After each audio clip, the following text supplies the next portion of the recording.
வணக்கம். தேசம் சிறப்பு செய்திகளுக்காக நான் உங்கள் ரேவதி குணால. முன்னாள் காதலியின் தற்போதைய காதலனை கொன்றதாக தோட்ட தொழிலாளி மீது குற்றச்சாட்டு.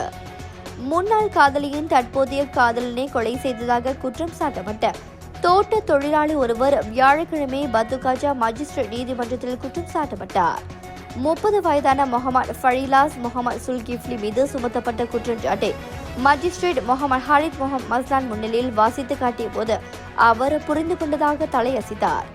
எனினும் கொலை வழக்குகள் உயர்நீதிமன்றத்தின் அதிகார வரம்பிற்குட்பட்டவை என்பதால் அவரிடமிருந்து எந்த வாக்குமூலமும் பதிவு செய்யப்படவில்லை. குற்றப்பத்திரிகையின்படி கடந்த ஜூன் 10ஆம் தேதி காலை 4:30 மணி முதல் 5:49 மணி வரையிலான நேரத்தில் பேரா மாவட்டத்தின் ஜலான் டிரான்ஸ் பேரா சாலையோரத்தில் 29 வயதான ஒப்பந்த தொழிலாளர் முகமது ஃபமி அப்துல்லாவின் மரணத்திற்கு காரணமானதாக அவர் குற்றம் சாட்டப்பட்டார். இவ்வழக்கு குற்றவியல் சட்டம் பிரிவு 302 கீழ் பதிவு செய்யப்பட்டது.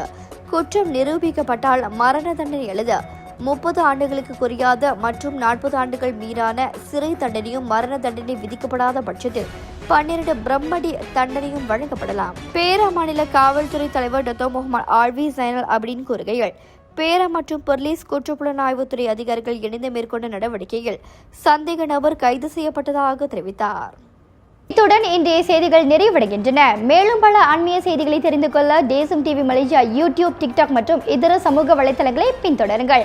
உங்களிடமிருந்து விடைபெறுவது நான் உங்கள் ரேவதி குணாலன். மக்களோடு தேசம், தேசத்தோடு மக்கள். நன்றி, வணக்கம். ஒரு வீட்டுக்கு ஒரு பட்டதாரி எனும் நிலை போய் ஒரு வீட்டுக்கு பல மருத்துவர்களை உருவாக்கும் நடவடிக்கையில் இறங்கியுள்ளது எய்ம்ஸ் பல்கலைக்கழகம். இந்திய மாணவர்களின் எதிர்காலத்திற்கு அடித்தளம் அமைக்கும் எய்ம்ஸ் பல்கலைக்கழகம் MIED வழி மாணவர்களின் பொருளாதார பிரச்சனையை கல்வி உபகார சம்பளம், கல்வி கடனுதவி மூலம் தீர்த்து வைக்கிறது. எய்ம்ஸ் பல்கலைக்கழகம் தரத்தில் உயர்ந்தது, போதனைகள் சிறந்தது, மாணவர்களுக்கு நிலையானது. இன்றைய நாடுகள் எய்ம்ஸ் பல்கலைக்கழகம்.